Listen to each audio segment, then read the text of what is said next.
Kumusta kayo mga padreng at welcome back na naman sa ating channel. May dinala rito, Mio Sporty. Ang issue ng motor ni boss, niya nabasag yung kanyang bearing pero may problema.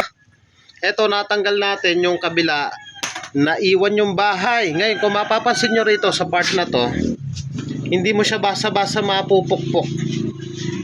In case na mangyari sa inyo to mga padreng, paano nga ba natin susolusyonan yung ganyang problema? Kalimitan yung ginagawa ko dyan, kung hindi natin mabaklas yan, gumagamit lang tayo ng tornilyo. Para saan nga ba yung tornilyo? Papasok natin ng ganyan gamit yung ating welding machine. So iinangin natin yan. Pag nainang natin yan, sabay natin pupukpukin sa gitna. Pansinin nyo, ayan o, wala siyang pukpukan dahil nga meron siyang pinaka-stopper sa dulo. Kaya ang pinakamabilis na solusyon dyan, yung we-weldingin natin. So pakita ko sa inyo.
Ayun o, natuluyan na nga yung bearing.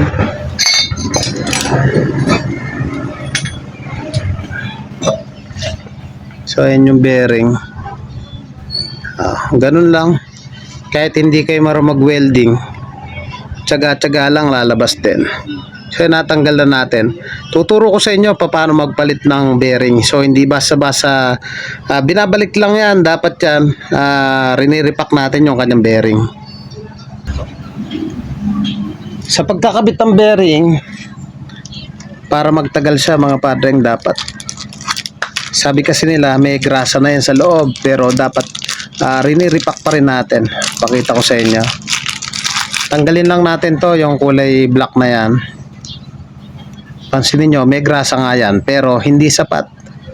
Ayun o, may grasa. Ang ginagawa ko rito para matagal yung buhay, pinupuno ko yan ng grasa. Napaka-importante na dapat pulido yung ating trabaho, yung hindi pa ulit-ulit.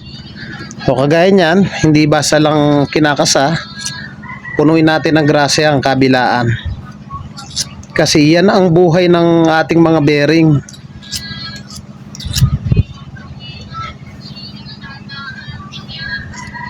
Ayan, kagaya niyan, napuno na siya. Takpan na natin. So, may-ari nito, teacher dito sa Barangay Pulo, Hermosa, Bataan, kung saan yung ating exact location. So dito kami mismong tulay, kaya kung taga Bataan ka at nais mong magpagawa, pwede po kayong sumadya dito sa ating shop. Dito lamang yan sa Pulo, Hermosa, Bataan. Shout out kay sir sa may-ari nito. Ayan o, baligtaran. Ganyan yung pagkakasa ng bearing, hindi lang kasa agad, dahil ito nga yung buhay para tumagal at hindi tayo maabala. So ayan o. So hindi ko na ipapakita, dalawang bearing yung ating papalitan. So papakita ko lang sa inyo kung paano isalpak to. So ito na yung dalawa natin bearing. Ang sukat niya ay 6205. Pasok na natin.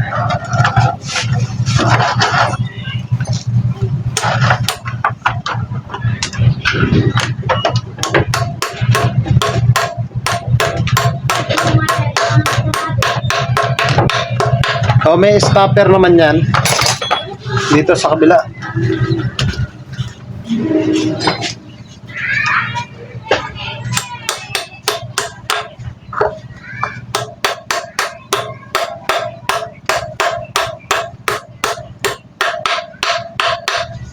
Ayan, okay na. At pwede na nating ikasa dun sa kanyang motor. Ayan, ganyan lang kasimple. Pasok natin doon sa kanyang axle. So, importante talaga na may grasa yan.